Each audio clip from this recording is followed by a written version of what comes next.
Legendary actor Paul Newman, who rose to fame in the '50s starring in Somebody Up There Likes Me and Cat on a Hot Tin Roof, was famously married to the Oscar-winning actress Joanne Woodward, one of the stars of Hollywood's golden age. The 10-time Oscar nominee was in a high-profile power couple with Joanne for half a century. However, he had been married before to Jackie Witt, with whom he had 3 children, and his biography suggests that there was some crossover between his two partners, for which he said he felt eternally guilty. Paul and Joanne's partnership became such an institution that it is often forgotten that the philanthropist had been married before. According to Shawn Levy's 2009 biography Paul Newman, A Life, Paul chose to remain private about the details of his former partnership but said, "I was probably too immature to make a success of my first marriage. What happened to us during that period is nobody's business." However, he said that he had been guilty as hell, adding, "I'll carry it with me for the rest of my life." Paul was just 24 and a U.S. Navy veteran when he married the then 19-year-old Jackie in 1949. The pair were married for almost a decade, having 2 daughters and a son, who tragically died in 1978 from a drug overdose. Although he was said to have been happily married, he was taken by Joanne, who he met when they were understudies in the Broadway play Picnic in 1953. Mr. Levy writes that Paul initially said, "She was modern and independent, whereas I was shy and a bit conservative. It took me a long time to persuade her that I wasn't as dull as I looked."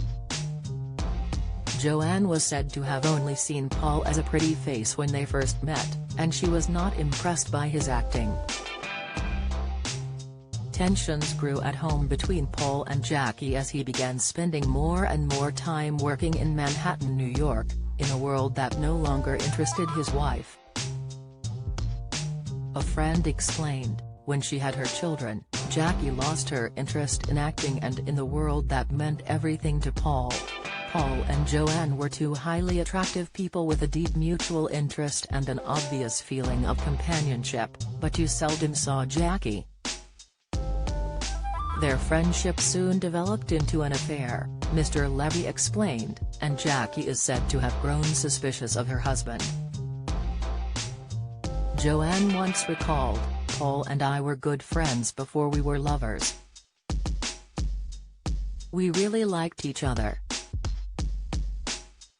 We could talk to each other, we could tell each other anything without fear of ridicule or rejection. There was trust." He struggled to ask for a divorce, describing himself as a failure as an adulterer to screenwriter Stuart Stern.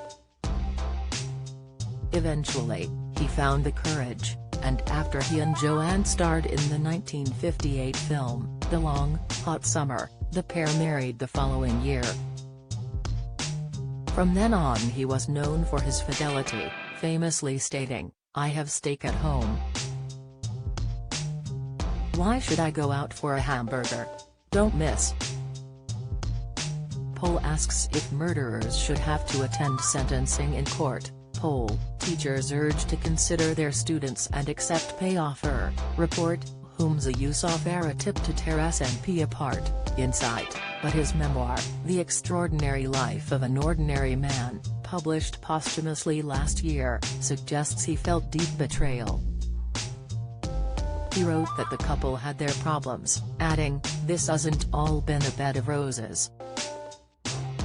Their daughter, Clea Newman Suderlund, told the BBC last year that while there might have been moments of difficulty, they worked hard on their relationship with her father, who was suffering on, holding on until his wife was by his side. She said, "Oh, there was tension. I'm sure it wasn't a cakewalk being married to him. But I think the impressive thing is that they worked really hard to stay together. I give them a lot of credit that they did manage to get through a lot of really hard times and come out on the other end stronger and better. My father wouldn't take his last breath until my mother was holding him.